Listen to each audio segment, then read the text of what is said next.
Okay, good evening, guys. I hope you're doing fine. You're doing good. You're doing great. And I wish you healthy minds and body. Ya, itu greetingnya agak beda ya. Teman-teman, kembali lagi bersama saya Wisnu Julastu di kelas Basic TOEFL Batch 89. Kita masih berkutat di seputar reading ya untuk hari ini dan beberapa hari ke depan. Kemarin udah sempat bahas tentang overview, kemudian sudah sampai juga di pertanyaan scan question. Nah, ini ada contoh-contohnya, kemarin udah sempat kita bahas beberapa soal. Jadi hari ini kita lanjutkan lagi, langsung bahas soal lagi ya. Nah, ini soalnya masih kayak satu gitu ya. Masih bacaannya satu, tadi masih sama kayak yang kemarin, tapi jenis soalnya beda. Nah, teman-teman, seperti biasa, saya akan sarankan buat teman-teman dalam mengerjakan soal reading, saya sarankan untuk membaca dulu soalnya ya, baca dulu soalnya baru kita baca eh, bacaannya gitu. Nah, kalau selain soal overview, kita pilih dulu kata kuncinya. Itu baru nanti cari kata kuncinya di bacaan itu. Dan kata kunci nggak cukup hanya satu ya. Kalau misalkan dirasa teman-teman butuh dua kata kunci ya bisa gitu ya, bisa membantu. Kalau udah teman-teman pilih kata kunci, kembali ke bacaannya yang mengandung kata kunci tersebut dengan cara di-scan. Nah, teman-teman baca. Kalau di kalimat itu sudah apa informasi yang sudah mencukupi, ya teman-teman nggak perlu scan yang lain lagi gitu, hanya di bagian situ saja. Tapi biasanya satu kalimat saja nggak cukup untuk menjawab, memberi jawaban gitu ya. Makanya kita perlu baca kira-kira mungkin kalimat yang satu kalimat sebelumnya ataupun satu kalimat sesudahnya untuk mengerti konteks kalimat itu. Seperti itu ya. Ini kemarin udah dibahas sih sebenarnya, saya ingin mengulang lagi aja ya, biar biar masuk gitu ya di dalam sanubari kita istilahnya. Oke, kita baca soalnya. According to the passage, a free divers may use any following except. Nah, ini jenis pertanyaan yang kayak negatif fact gitu ya. Kita disuruh cari fakta-fakta yang salah. Jadi ada 4 pilihan kan ya, A, B, C, D gitu ya. A, B, C, D ini nanti ada 3 jawaban yang benar dan satu yang salah. Nah, kita pilih yang salah gitu. Karena pertanyaannya apa? Karena except gitu ya, kecuali gitu. Berdasarkan bacaan tersebut, freediver bisa menggunakan beberapa di bawah ini, gitu ya, any of the following, beberapa di bawah ini, kecuali. Nah, free divers ini, ya, free divers. Kita pilih ini sebagai kata kunci ya. Ini noun. Biasanya kata kunci itu bentuk noun sih biasanya. Ya, yang penting kayak itu yang mencolok gitu loh di jawaban. Nggak mungkin kita pilih kata kunci itu the passage gitu, nggak. The passage itu kan bacaan dari keseluruhan ini gitu ya. Bukan kata kunci terus kita pilih according itu enggak ya. Kata-kata kunci ya benar-benar yang kayak merujuk ke sana gitu loh yang dibicarakan dalam soal ini. Makanya kita pertama pilih free divers, coba. Mana? Free divers. Pembayan drivers ini ya. Divers. Kemudian all types of free divers. Oh, ini free diver. Oh ya, free divers may use any. Kita baca kalimatnya mengandungnya ya. May use no equipment at all. Bisa tidak menggunakan equipment. Tetapi seringnya pakai face mask. Face mask ada nggak? Face mask ada ya, emas. Berarti ini benar ya teman-teman. Kemudian foot fins. Oh, foot fins ya. Foot fins. Sorry, ada nggak ya foot fin ya? Foot fin ada. Kemudian apa lagi? Snorkel. Snorkel ada juga. Rebreather mana nih rebreather? Ada nggak rebreather? Rebreather nggak ada ya. Rebreather itu adanya di sini nih rebreather. Nih, dan itu bukan free divers maksudnya, tapi apa? Scuba ya, scuba, the word scuba, scuba divers ya, seperti itu. Berarti dia bukan ya, bukan free divers tapi scuba divers. Jadi jawabannya yang mana? Jawabannya tentu yang A ya. Oke, selanjutnya apa nih pertanyaannya? According to the passage, the maximum depth of free divers is around. Berdasarkan bacaan di atas, berdasarkan bacaan, kedalaman maksimum dari free divers adalah sekitar kedalaman free divers. Mana free divers? Ini ya, udah kita tandai ya. Dan di sini apakah mengandung kalimat informasi tentang kedalaman? Nggak ada ya. Ternyata di sini muncul lagi ini apa noun phrase free divers. Nah di sini juga tidak ada lagi. Terus muncul lagi free divers di sini ya. Oh di sini most free divers can descend. Descend itu turun, turun, descend only 30 to 40 feet. But some skilled divers can go as deep as 100 feet. Gitu. Jadi mana nih jawaban? Apakah 40 feet? 40 feet memang disebutkan ya, tapi di sini most of free divers ya. Most kebanyakan dari free divers itu 30 sampai 40. Tetapi katanya beberapa divers yang memang dia tuh berskill tinggi gitu, dia bisa mencapai 100 feet. Berarti kita bisa asumsikan bahwa maksimum kedalamannya itu kalau dia benar-benar berskill tinggi bisa 100 feet ya. Jawabannya yang B ya. Kalau 1000 feet jelas pasti salah ya teman-teman ya. Ini bisa mungkin bisa implode atau gimana ya. Nggak cocok ya. Informasinya sesuai dengan yang ada di sini. 100 feet. Jawabannya yang B. Nah, ini ada soal lagi. Number 4 and number 5. Oh iya, welcome Kak Dio. Selamat datang. Kita lagi ini Kak, apa langsung bahas soal lanjutin yang kemarin gitu ya. Saya akan berikan waktu ya, mungkin sekitar 2 menit lah ya untuk mengerjakannya. Jadi akan kita bahas bersama-sama seperti kemarin.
Oke, kita bahas yang nomor 4. When using closed circuit device, divers,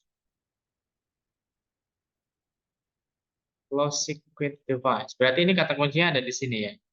Closed circuit device. Mana nih munculnya? Closed circuit device mana? Nah ini ya, ada di sini. Closed circuit breathing device. Closed circuit breathing device, also we call rebreather, breather, filters out carbon dioxide and other harmful gases and automatically adds oxygen. This enables the diver to breathe the same air over and over again. Oh, gitu ya. Berarti mana nih? Exhale in the water. Bukan ya. Hold their breath. Enggak. Dia bisa bernapas ya. Enggak perlu bernapas. Kalau yang C, breathe the same air over and over. Apakah ada seperti itu? Nah, ini, this enables the divers, kalimat setelahnya ternyata ya, to breathe the same air over and over. Berarti ini benar ya. Tapi lihat dulu coba yang di, siapa tahu lebih benar ya. Receive air from the surface, ini beda. Kalau ini bukan ya, ini ya. Salah kalau itu. Kalau itu free divers yang receive air from the surface. Jawabannya berarti yang C ya. Breathe the same air over and over. Bernapas udara yang sama terus menerus. Number 5. According to the passage, surface supply divers today use helmets made from surface supply divers. Coba lihat surface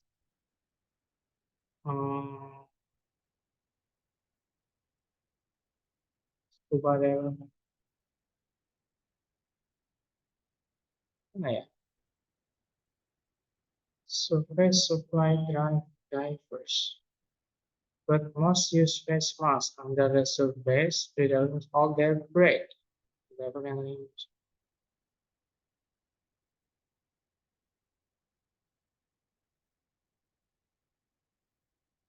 So surface supply divers mana?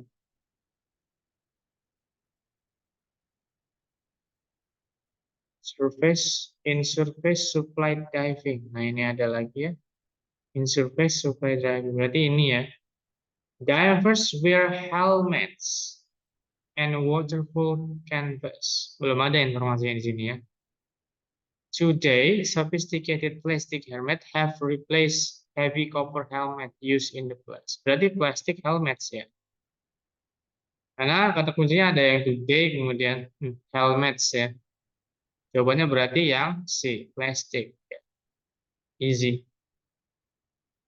Okay, number 6. I will give you 1 minute.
Okay, where in the passage does the author mention which type of divers can make the deepest descent?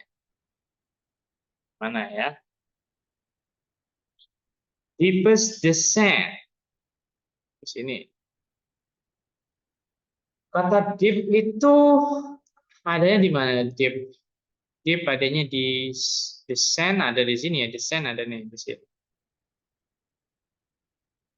Tapi ini bukan yang paling dalam ya. Scuba diver bisa lebih dalam lagi gitu. Kalau pakai ada circuit open, kemudian scuba divers ada yang pakai helmet juga bahkan ya. Terus pakai waterproof canvas juga. Sebenarnya jawabannya ada di sini ya, deeper. Surface supply divers can go deeper than any other types of ambient divers. Berarti kan ini yang paling dalam gitu ya, surface supply divers gitu ya. Jawabannya ini kan berarti. Dan disuruh cari, disuruh scan gitu ya, disuruh scan. Kira-kira di bagian mana informasi itu ada. Where in the passage does the author mention which type of divers can make the deepest descent?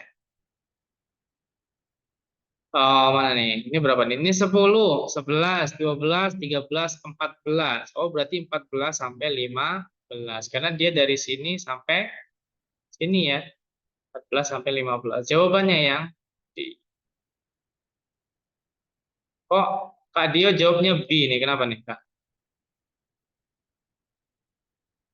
Tumben salah malahan.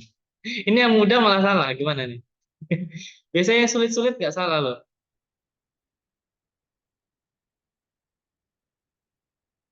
Dugaannya gimana, Kak Dio?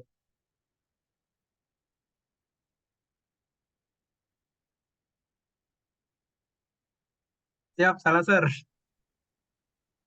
Jadi dugaan awalnya gimana? Tumben salah kemarin-kemarin bener loh padahal.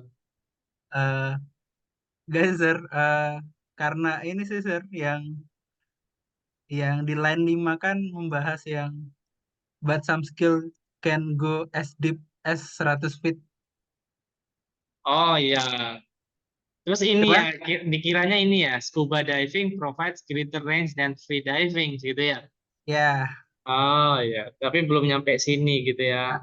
cuman karena udah di situ, oh iya, berarti line line itu yang menurut saya ini. Padahal di line terakhir juga go deeper than itu kan udah memperjelas sih kalau ini ya. Oke oke, thank you Kak Tio. Kita lanjut Ya, lagi ya. Nah ini kita masuk ke topik lain, pertanyaan jenis pertanyaan lain. Kemarin udah ada overview, kemudian ada factual question, scanning question, ya, kemudian negative factual, kemarin. Sekarang ini kita masuk ke inference question and purpose question. Inference ini kayak simpulan gitu ya, mencari kesimpulan. Nah ini tipsnya itu teman-teman, kalau ada inference dan kalau ada inference question, sorry, jawabannya itu tidak ada di teks. Loh, yang mana jawabnya kalau nggak ada di teks? Ya, jadi tidak ada di teks, nggak kayak factual question atau overview question gitu, nggak ada dia di teks jawabannya, nggak langsung seperti itu. Tapi kita bisa menyimpulkan sendiri dari informasi yang berada di teks. Jadi kita disuruh untuk berasumsi. Nah, asumsinya ya harus tepat gitu ya. Ini istilahnya kalau bahasa Indonesia itu bisa kita artikan bahwa ini adalah informasi yang tersirat gitu ya. Read between apa ya? Read between lupa saya istilahnya apa? Read between words. Sorry. Jadi nggak diungkapkan dalam kata per kata, tapi informasinya ada di situ, tersirat gitu ya. Contoh soal inference question. Contohnya seperti ini. Which of the following can be inferred from the passage? Kemudian in paragraph bla bla bla, the authors implies that. Jadi imply sampai inference ini sama ya, artinya implies, berasumsi. Gitu. Which of the following does the passage imply? The author suggests that penulis berpendapat bahwa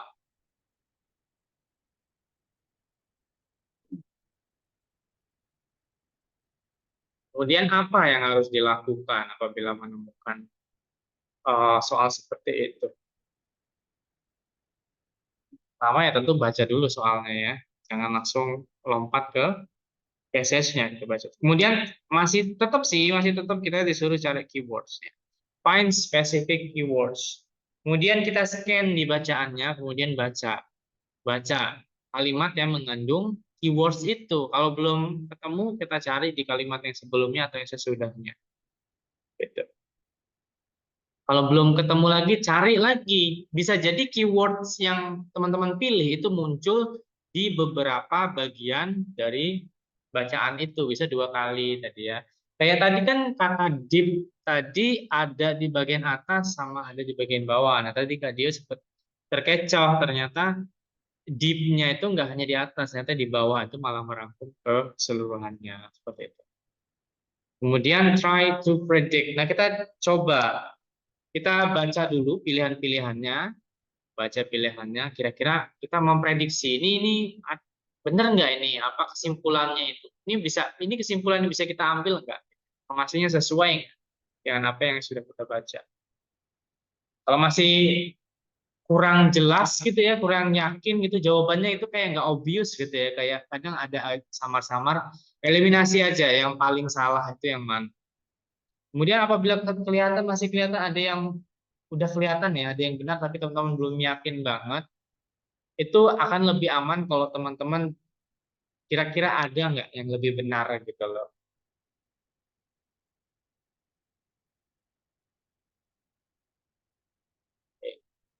Keep in mind, unlike the factual question, the answer is not in the text. Nah, kemarin kan tentang factual question itu pasti jawabannya ada di teks ya. Kita cari kata kuncinya, jawabannya langsung ada. Mungkin bisa jadi sinonimnya, tapi maknanya tetap ada. Tapi ini kalau di inference question itu memang nggak ada, teman-teman. Kita suruh mengasumsikan sendiri gitu pesan yang tersirat. Disuruh imply. Tadi imply itu kan artinya tersirat gitu ya. Kemudian the answer does come from the text. Tapi jawabannya pasti ada pasti termuat gitu loh di bacaannya itu ya. Ya, ya. Kalau teman-teman mampu gitu, mampu membaca pesan yang tersirat. Kemudian the answer does not go far from the info of the text. Jadi jawabannya nggak akan pergi-pergi jauh banget, nggak akan jauh sekali gitu ya dari informasi yang ada di teks. Paling dipelesetin dikit. Gitu. Nah ini ada contoh soal what does the author suggest about American bisons? Apa yang penulis uh, suggest atau pendapatnya gimana gitu tentang American bisons? American bisons di sini ya. Ini pendek sih teman-teman. Biasanya kan dia cuma dari sini. Kalau dari sini doang ini pendek teman-teman. Tapi kalau soal yang asli itu panjang. Jadi apa tips yang pilih kata kunci akan lebih relevan kalau kita menemui soal TOEFL yang beneran gitu ya, atau yang sesungguhnya. Kalau pendek kayak gini mungkin nggak relevan ya, kita cari kata kuncinya ya. Ini nggak pakai kata kunci juga udah ketemu mungkin. Ya American Bison munculnya di sini. Option A, they spread to North America from South Africa. For example, the American bison spread throughout the open grassland of North America, but in the southern part of the continent, there are deserts, so the bison could not spread there. Di bagian sini ya, dari sini sampai sini. Berarti they spread to North America from South Africa nggak bisa ya, karena di tengah-tengahnya itu ada desert atau gurun. Sudah dijelaskan. So the bison could not spread there. Could not, nggak bisa. There-nya itu mengacu kepada ini ya, southern part, bagian selatannya. Berarti yang A salah ya. Yang B, a body of water stop them from spreading. Yang membuat dia nggak tersebar itu adalah deserts ya. Karena kita membicarakan American Bison. Desert dia nggak bisa, yang memberhentikan dia supaya dia nggak ke selatan, ya kan? Dari sini perhatikan ya, pasti nggak, informasinya itu nggak ada gitu loh. Ya, apakah water stop them gitu, enggak ya. Tapi kita bisa mengasumsikan yang but in the southern part of the continent there are desert. Jadi desertsnya itu yang memberhentikan north apa bison itu. Karena selanjutnya ada kalimat ini ya, klausa ini, so the bison could not spread there. Berarti yang menjadi halangan adalah desertnya, bukan a body of water ya. Jadi salah ya. Kalau yang C, they require open grassland to survive. Saya, American bison spread throughout the open grassland. Ya, dia tersebar di padang rerumputan. Ya, tapi di bagian utara itu ada desertnya. Desert apa? Gurun. Kalau gurun berarti dia nggak ada grasslandnya, nggak ada ya, minus malahan ya, nggak ada grasslandnya. Adanya mungkin ya tumbuhan kering gitu ya, tumbuhan kering, kaktus dan sebagainya. Dia bukan open grassland. Berarti kita bisa asumsikan bahwa dia American Bison itu memang hidupnya di grassland saja, gitu loh. Tidak bisa hidup di tempat lain. Berarti yang C ini mungkin benar ya, dia require open grassland to survive. Karena dia nggak bisa ke selatan karena ada desert atau gurun. Jadi dia kemungkinan besar dia akan butuh grassland. Itu asumsi kita ya. Kita pilih, siapa tahu ada yang lebih benar yang D. Coba kita lihat yang D. They originally live in desert. Nah ini udah jelas pasti salah.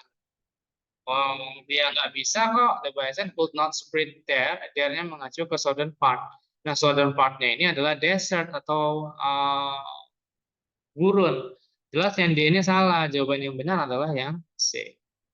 Mereka membutuhkan padang rerumputan terbuka untuk bertahan hidup. Oke.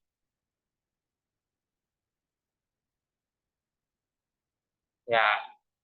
Nah, ini bacaan yang pendek, teman-teman. Ini tapi cukup menantang bagi saya pada saat saya pertama membacanya. Nah, silakan teman-teman kerjakan. Saya akan beri waktu 1 menit.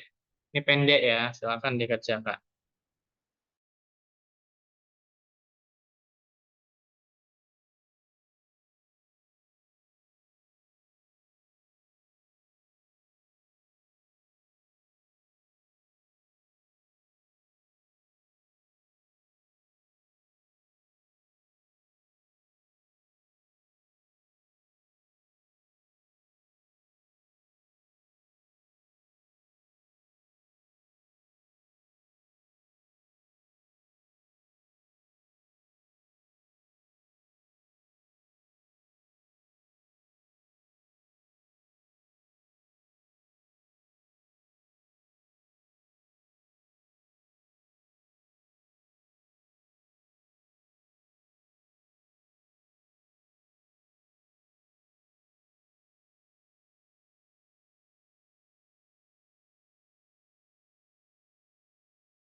Gimana teman-teman? Udah ketemu jawabannya apa? It can be inferred from this passage that kita bisa mengasumsikan dari bacaan tersebut bahwa cari bilangan tersiratnya. Option A, Proxima Centauri is similar to Earth Sun. Kata kuncinya Proxima Centauri ya. Mana Proxima Centauri? Oh, di sini. Proxima Centauri is similar to the Earth Sun. Other than our sun, the nearest star to the Earth is tiny red star, not visible without telescope. A star very similar to the sun is one of the nearest stars to the Earth. There is Alpha Centauri. Jadi yang mirip sama sun atau matahari itu adalah Alpha Centauri ya. Alpha Centauri itu bukan Proxima Centauri tentunya ya. Karena di sini dibilangnya a star very similar to the sun is one of the nearest star to the Earth. Salah satu yang terdekat dengan bumi. That star is Alpha Centauri. Jadi yang A udah pasti salah. Kalau yang B, Proxima Centauri is the closest star to the Earth. Apakah iya? Closest star other than our own sun, the nearest star to the Earth is a tiny red star, not visible without telescope called Proxima Centauri. Menurut teman-teman betul nggak yang B?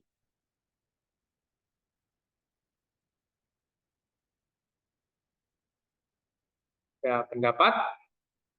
Apakah yang B benar? Maybe, sir. Oke.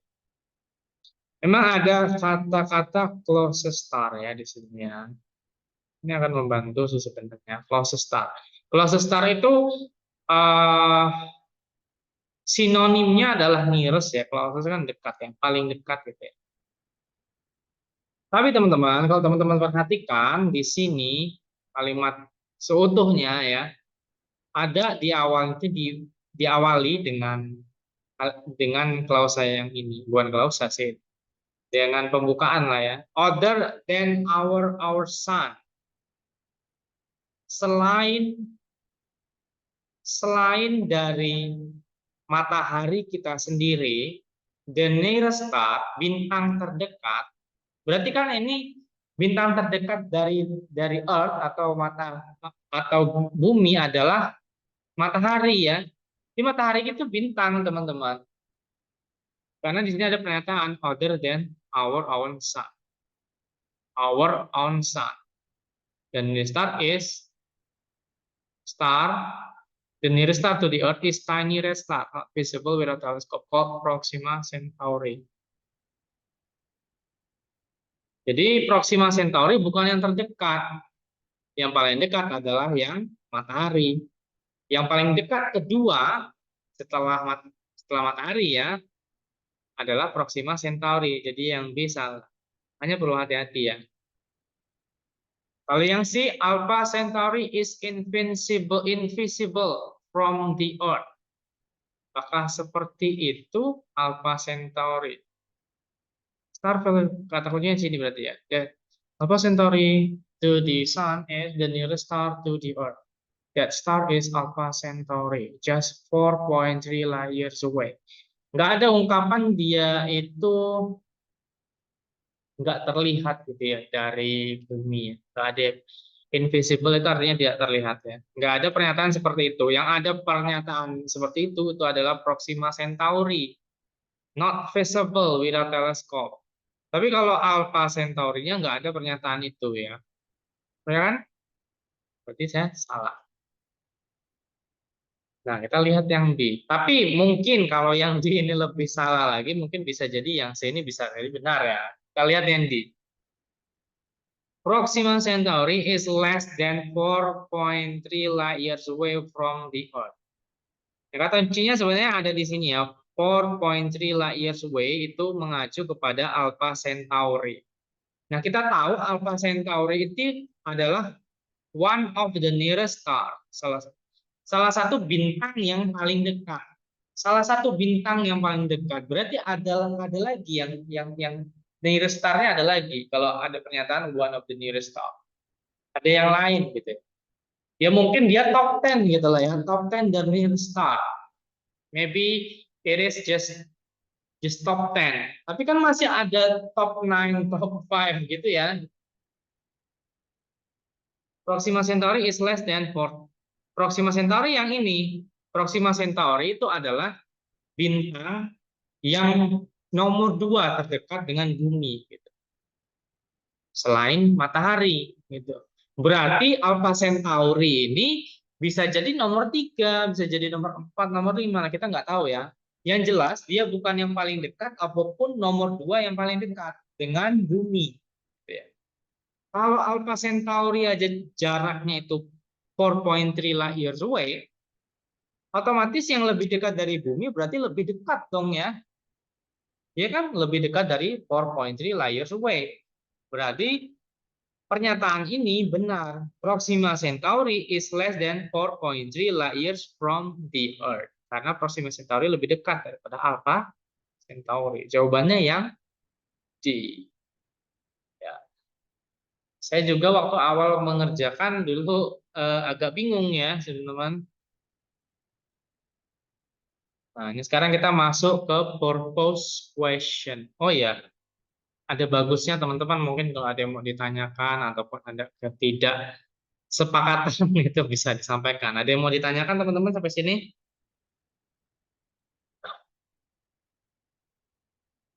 Ya, sampaikan aja nggak apa-apa teman-teman. Kok bisa gitu kok? Kok bisa gitu Kak? Apa Pak? Karena awalnya saya juga penasaran sih kok bisa gitu ya. Kok bisa gitu? Tapi setelah dibaca sesama gitu bisa dipahami ya. Kalau bisa dipahami kita lanjut ke purpose question. Purpose question sesuai nama ya, kayak menanyakan tujuan gitu ya. Pertanyaannya bisa seperti ini teman-teman. Why does the author mention bla bla bla in paragraph 3? Kenapa penulis itu menyinggung hal tertentu di paragraf 3? Atau pertanyaan bisa the author refers to bla bla bla to indicate that. The author quotes in order to show. Penulis mengquote itu ya, mengquote atau mengkutip kata itu digunakan untuk menunjukkan bahwa bla bla bla. The phrase bla bla bla is to illustrate. The author's main purpose in the program bla bla bla is to. Tujuan utama penulis ya, tujuan utama penulis di dalam paragraf 3 misalkan adalah untuk bla bla bla, seperti itu. Jenis-jenis pertanyaan. Nggak perlu dihafal ya.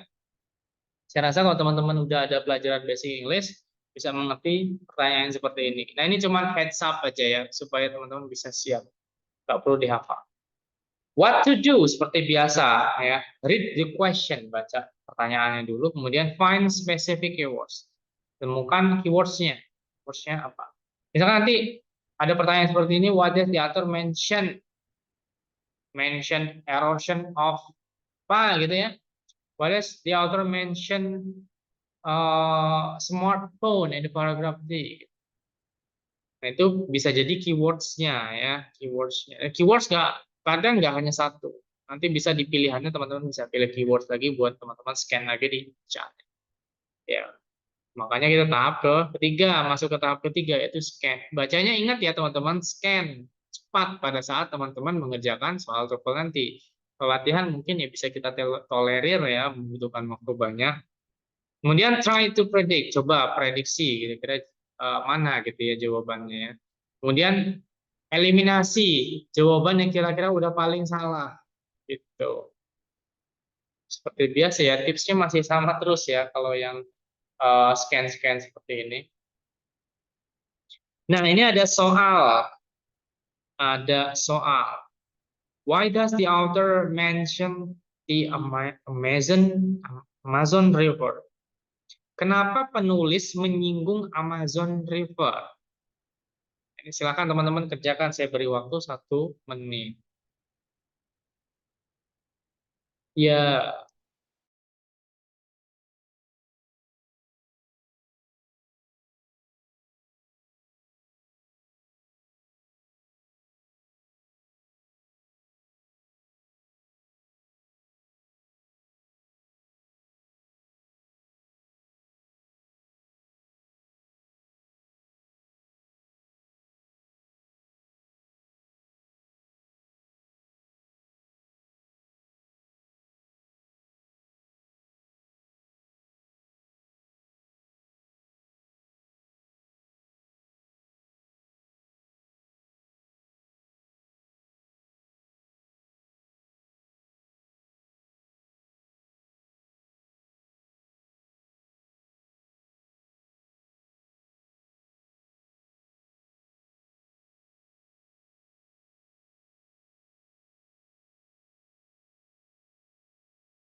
Kita bahas ya. Why does the author mention the Amazon River?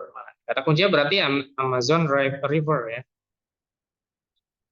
Mana dia muncul Amazon River? Oh, di sini.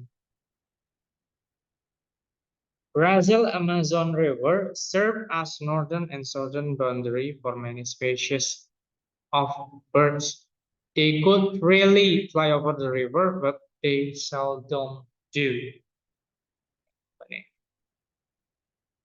In A, to give an example of important physical barrier, or B, to show that many migratory birds fly over, or C, to give an example of behavioral barriers, or D, to describe a barrier that affects aquatic animals. Ini sebelum sebelum kalimat yang muncul sebelum ini ya, sebelum yang mengandung Amazon River ini, dia muncul ini nih. No physical barrier restrict the webblers to this two location. No physical barriers. Kemudian dari sini sampai sini itu sebenarnya membahas tentang behavioral barriers. Behavioral barriers. Sedangkan Amazon River itu mencontohkan physical barrier gitu buat beberapa hewan. Tapi di sini membahas beberapa burung. Nah, burung kan bisa menyeberang gitu ya. Tetapi nggak dilakukan itu. Berarti Amazon River itu nggak efektif sebagai physical barriers. Gitu.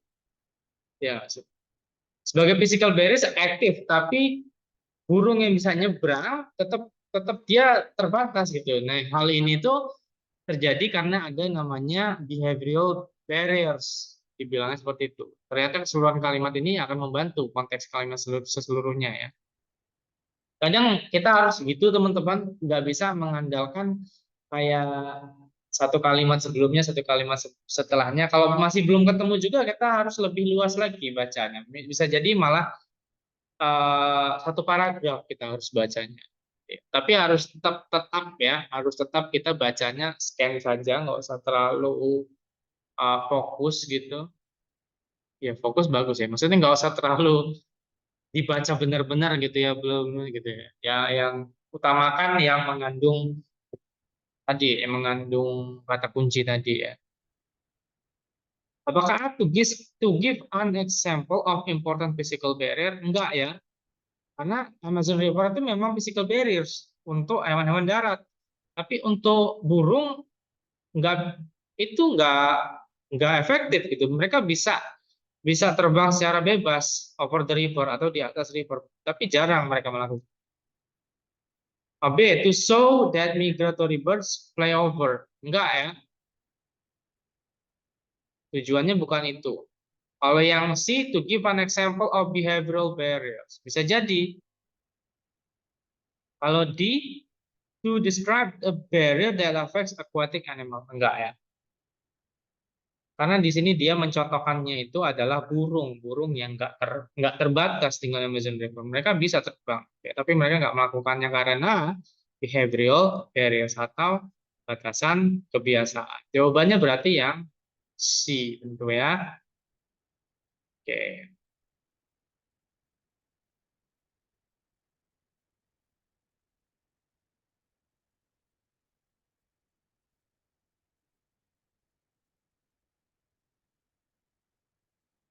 Oke. Nah ini ada pelatihan nih teman-teman. Satu soal. Kalau ini agak panjang ya. Invert. Ya, silakan teman-teman, agak susah sih ini, mungkin ya 3 menit aja nggak apa-apa ya. Silakan teman-teman kerjakan selama 3 menit. Eh, kita akan bahas ya setelahnya.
Oke, coba kita bahas ya. From the passage, which of the following can be inferred about pigeons? Pigeons, burung dara ya. Pigeons disebut langsung di awal ya, di sini.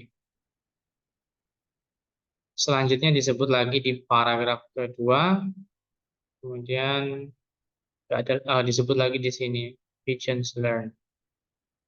Ya, berarti ada banyak ya disebutnya ya. Nah, kita lihat coba. Ini harus kita baca ya, lumayan banyak harus kita bacanya ya. Ini ya. Option A coba. They can show the same emotion humans can. Dia bisa menunjukkan emosi yang sama seperti manusia. Oh, seperti itu. Pigeons have been taught to recognize human expression, upsetting local health beliefs that only humans can involve the sophisticated nervous system to perform such feat. In recent experiments in University of Iowa, 8 trained pigeons were shown photographs of displaying emotion, happiness, anger, surprise, and disgust. The birds learned to distinguish between this expression. Not only that, but they were also able to correctly identify the same expression on photograph of unfamiliar faces. The achievement does not suggest, of course, that pigeon had any idea what the human expression meant. Some psychologists have tried the importance of expression to human connection. Human develops cerebral system capable, nervous system capable of recognizing subtle expression. The pigeons can stop and that. Jadi mana? Jadi memang pigeons ini dibilang ya, burung dara ini dia bisa mengenali uh, human expression, bisa membedakan gitu loh jenis-jenis human expression. Tapi dijelaskan juga bahwa the pigeon cast dog on that idea. Jadi dibilangnya humans develop special nervous system capable of recognizing subtle expression. Jadi dia bisa mengerti gitu loh guys, untuk communication gitu. Kita kan expression manusia tuh bisa ngerti ya lagi marah atau lagi apa. Tapi kalau pigeons ini atau burung dara ini hanya bisa mengenali saja, tapi nggak bisa mengerti maknanya apa. Manusia punya special nervous system untuk melakukan hal itu, untuk berkomunikasi dengan satu atau perubahan ekspresi manusia yang sedikit gitu loh. Ya, mungkin alisnya naik dikit atau gimana. Nah, pigeons ini nggak bisa melakukan itu. Nah, kalau optionnya ini gimana? They can show the same emotion human can. Nggak ada yang menyatakan seperti itu ya.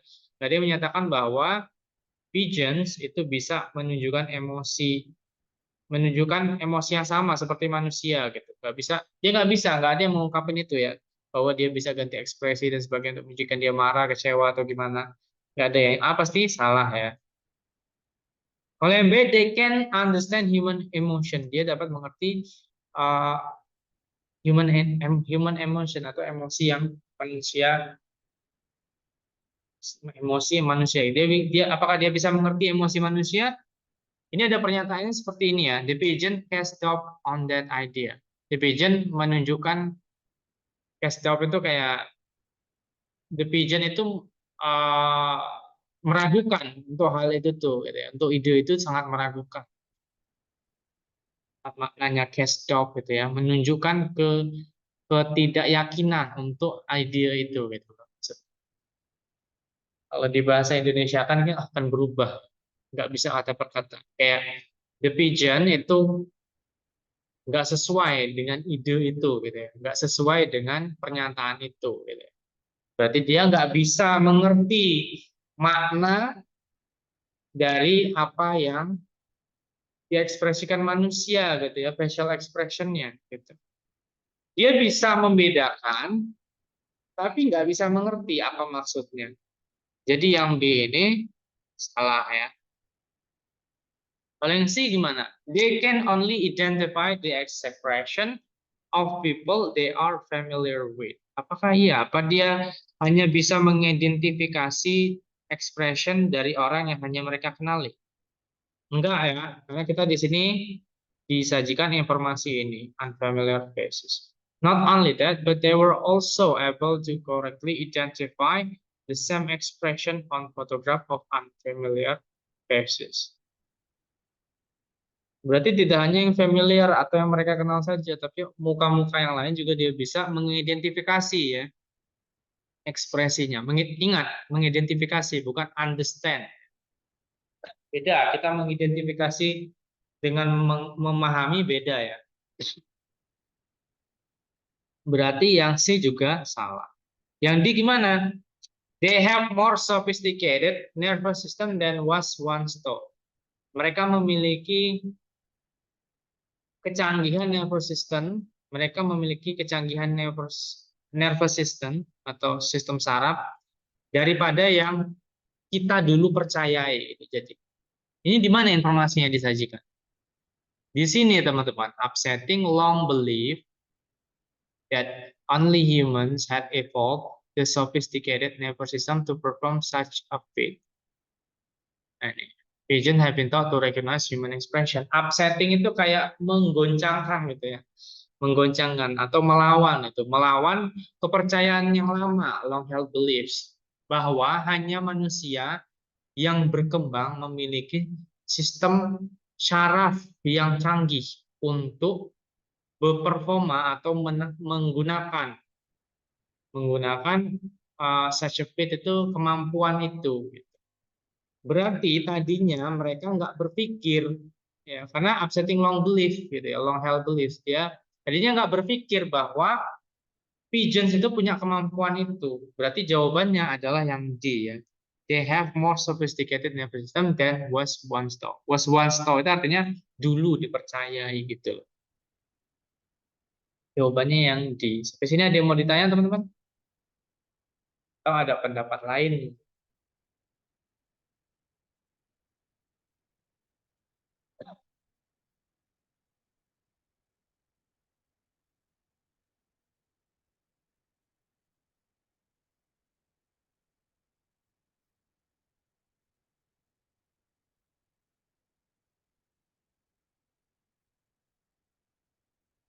Oke, kalau gitu kita lanjut ya.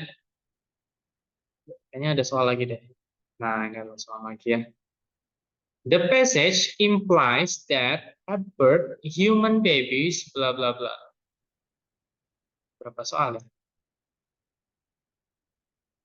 Ada banyak ternyata. Saya ada lagi ya. Ya, ini akan saya beri waktu 2 menit ya. Silakan teman-teman mencoba.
Oke, kita bahas ya. Number two, the basis implies that at birth human babies bla bla bla.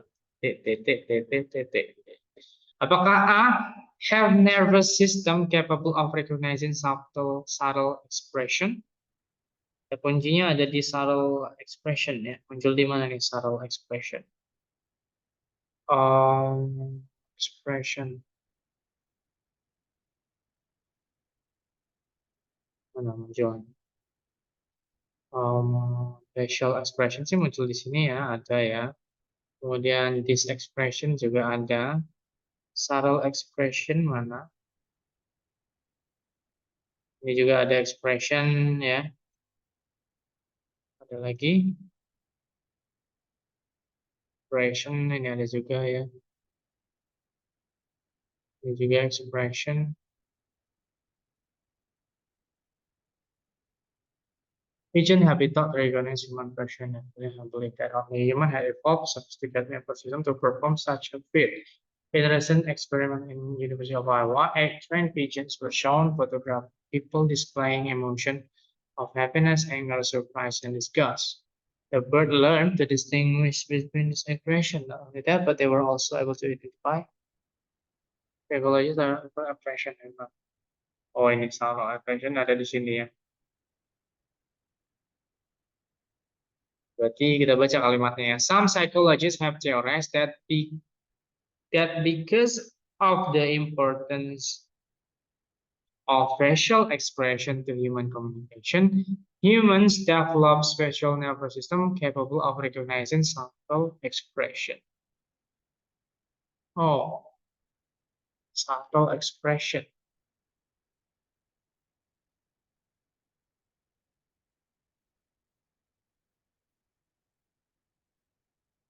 Apakah ya have human baby have nervous system capable of recognizing subtle expression? Some psychologists have theorized that important facial expression have developed special capable of. Ini bisa jadi ya, karena disebutkan di sini ya bahwa manusia itu membentuk eh, sistem saraf yang mampu mengenali ekspresi yang sangat lembut gitu ya. Bisa jadi ya, karena mau nggak ya kan human ya, human baby juga human gitu ya. Kalau yang B can learn from pigeons, saya rasa enggak ya. Ngapain dia belajar dari burung dara ya? Jelas salah kalau itu. Kalau yang C are not able to recognize familiar faces. Apakah ada? Kata kuncinya juga human babies sama familiar faces ya. Familiar faces ada di sini ya. Ini digunakan untuk burung kalau di sini kalimat yang di sini ya, untuk bandingkan burung. Tapi kalau kita pakai kata kunci human babiesnya itu muncul di sini. Dan nggak ada ya yang menyatakan bahwa nggak bisa mengenali muka yang sama, nggak ada ya.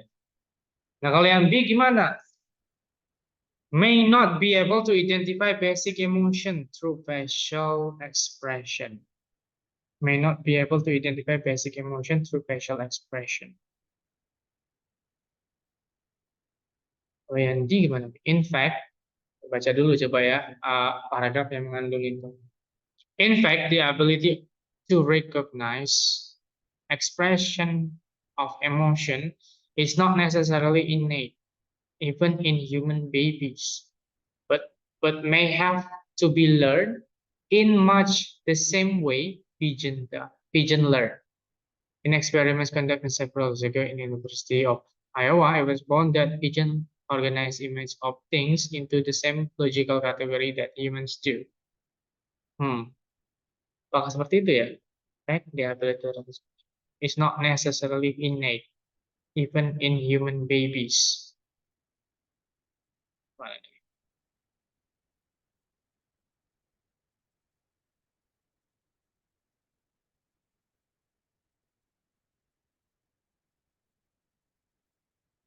Oh, bisa jadi yang A, bisa jadi yang D ya. Kalau menurut teman-teman mana? Apakah A atau D? Mana kira-kira yang lebih kuat? Apakah mempunyai nervous system yang bisa mengenali subtle expression?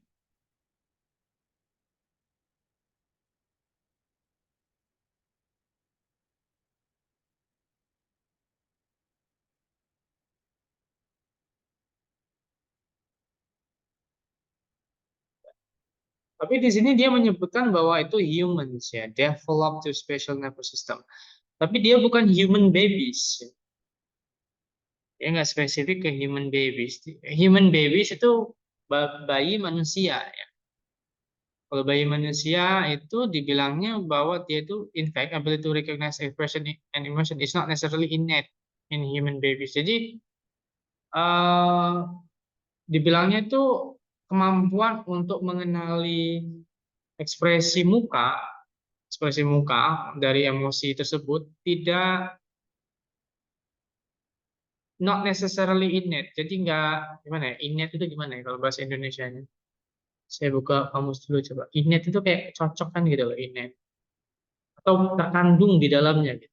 Oke, di Indonesia kan apa? Bawaan. Oh, bawaan ya, innate. Innate bawaan. Ability to recognize facial itu tidak dibawa dari human babies, but may have been learned in much the same way pigeon learn. Jadi dibilangnya di sini human babies itu dia nggak punya kemampuan untuk mengerti expression pada awalnya, tapi dari waktu ke waktu mereka belajar sama seperti burung dara itu. Jadi saya akan pilih yang D ya. May not be able to identify basic emotion through facial expression gitu. Tapi nanti setelah manusianya itu tumbuh, nanti ada special special nervous system di bagian otak kita yang bisa mengenali subtle expression. Jadi lewat belajar nanti otak kita menyediakan tempat tertentu untuk itu ya, recognizing subtle expression. Jawabannya jadi yang D ya. Oke, number three. Why does the author mention the experiment conducted several years ago at University of Iowa? Kenapa penulis menyinggung eksperimen yang terjadi pada beberapa tahun yang lalu di University of Iowa? Apakah yang A? They proved that pigeons were not the only kind of animal with ability to recognize facial expression. Apakah dia menunjukkan hewan lain yang bisa merecognize facial expression? Enggak ya, dia ini membandingkan dengan manusia gitu ya. Tapi manusia ini tetap yang inti gitu loh. Dia malah malah nyari burung untuk membuktikan gitu ya. Bukan membandingkan dengan hewan yang lain. Jadi saya rasa yang A ini salah ya. Kalau yang B, they were contradicted by more recent experiments. Apakah seperti itu?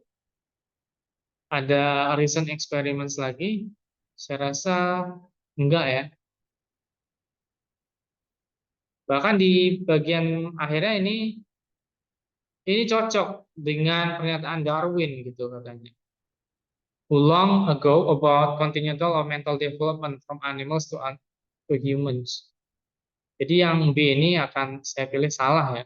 Kalau yang C, they prove that the ability to recognize human expression was not innate in human babies.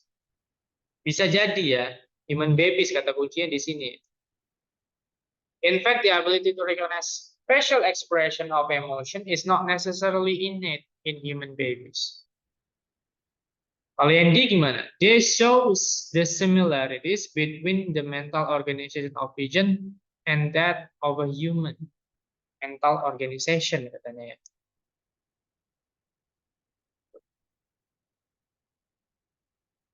Mental organization dari manusia kepada burung dara gitu. Apakah ada mental organization yang sama? Kata kuncinya organization ya. Pigeons of humans. Sebenarnya enggak, perbandingannya terakhir ada di sini ya. It was found that pigeon organize image of things into the same logical categories that humans do. Jadi dia menyimpan gambaran-gambaran itu dengan cara logis ya. Sirkulasinya sama gitu, sama seperti manusia. Tapi mental organization-nya saya rasa nggak cocok ya.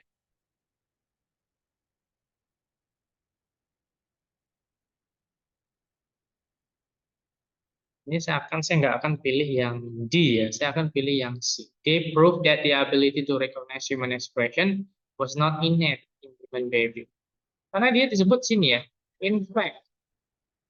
Ini fakta, berarti fakta. Ini bukan suatu duga-duga gitu. In fact, the ability of recognize special emotion is not necessarily innate in human babies. Bukan bawaan, gitu. Bukan dari dalamnya gitu. Innate gitu ya maksudnya ya.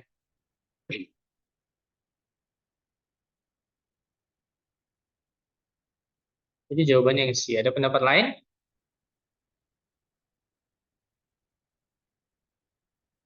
Oke, kalau nggak ada kita lanjut ya. Udah habis ya? Udah habis. Oke, nomor 4 ya. Number 4. If Charles Darwin could have seen the result of these experiments, his most probable response would have been of, jika Charles Darwin melihat hasil dari eksperimen ini, kemungkinan respon dia itu bagaimana? Apakah rejection, menolak? Di sini Charles Darwin kata kuncinya berarti ya. Charles Darwin itu muncul di paragraf yang terakhir. None of this work come as any surprise. Tidak ada hasil kerja ini tidak ada yang merupakan hal yang mengejutkan untuk Charles Darwin, yang mana telah menulis tentang kelanjutan kelanjutan perkembangan mental dari manusia, dari hewan ke manusia.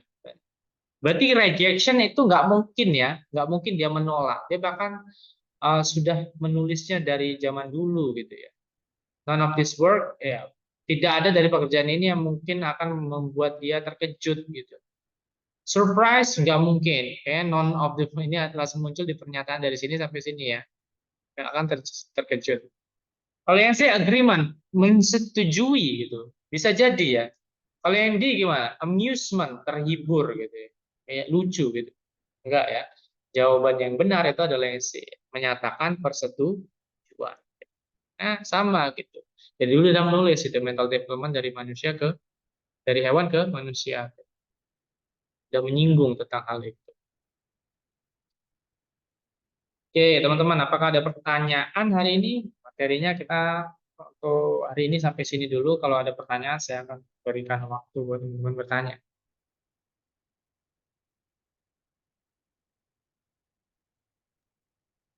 Sir, izin bertanya, Sir.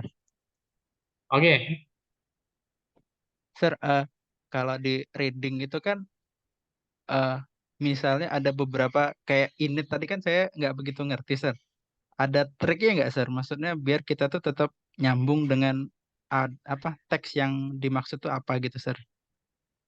iya sih ya. Ada beberapa kalimat yang kayak kita nggak tahu dan itu Ah, nanti, ah. dan itu nanti ada di sini sebenarnya ya. Vocabulary in context question gitu. Kayak kita dicari maknanya itu apa gitu. Nanti banyak kita bingung di sini nanti. Vocabulary in context question. Kita disuruh dicari makna dari kalimat itu apa gitu. Dan kadang kita nggak ngerti innate itu apa gitu ya. Kemudian mungkin apa gitu ya kayak mana nih yang susah. Mungkin mungkin development nggak ngerti ataupun fit itu nggak ngerti yang fit ini ya. Bisa jadi kita nggak ngerti. Gimana caranya kita bisa mengerti makna itu ya, maknanya. Karena nggak semuanya kita mengerti. Caranya ya tentunya baca keseluruhan kalimat ya, saya rasa ya. Baca keseluruhan kalimat, kemudian kita simpulkan sendiri konteksnya gimana. Misalkan kalau kayak gini ya, misalkan kita nggak ngerti innate itu apa ya. In fact, the ability to recognize special expression is not necessarily. Kita tahunya sampai sini aja, tidak tidak bla bla bla gitu ya. Even in human babies. Tapi di sini ada kata kontras gitu loh, but ya kan menyatakan kontras. But itu adalah conjunction yang menyatakan kontras. But may have been learned in much the same way pigeon learns. Jadi kontras gitu. Jadi ini kita sudah tahu kalimat yang seluruhnya ini ya, apa bukan kalimat, sorry, apa klausa. Berarti kita harus nyari menebak kira-kira kontrasnya dari klausa yang sini sampai sini itu apa? Yang dari sini sampai sini itu apa? Kontrasnya. Kalau ini kan dibilangnya belajar dengan cara yang sama seperti burung dara.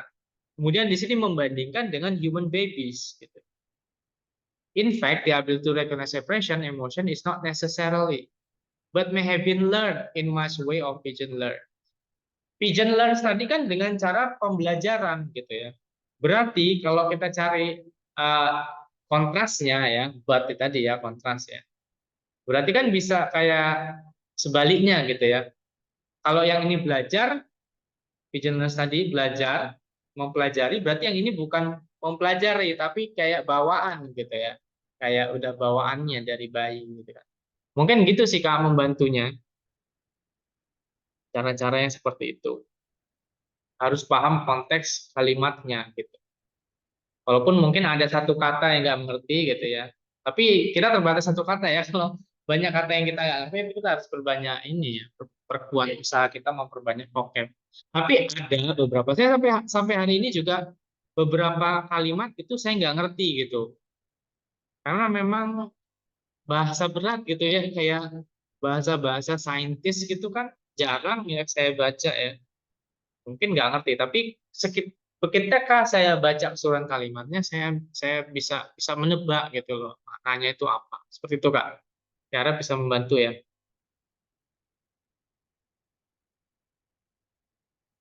Oke, ada feedback mungkin?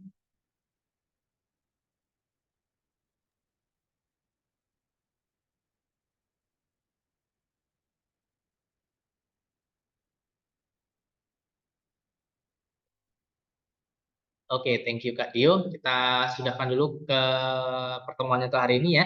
Besok ketemu lagi. Kalau masih ada pertanyaan, besok bisa ditanyakan untuk besok hari, teman-teman. Oke, teman-teman yang di nonton lewat recording juga bisa ini nih, bisa menonton nanti kalau ada pertanyaan silahkan disampaikan di grup ya.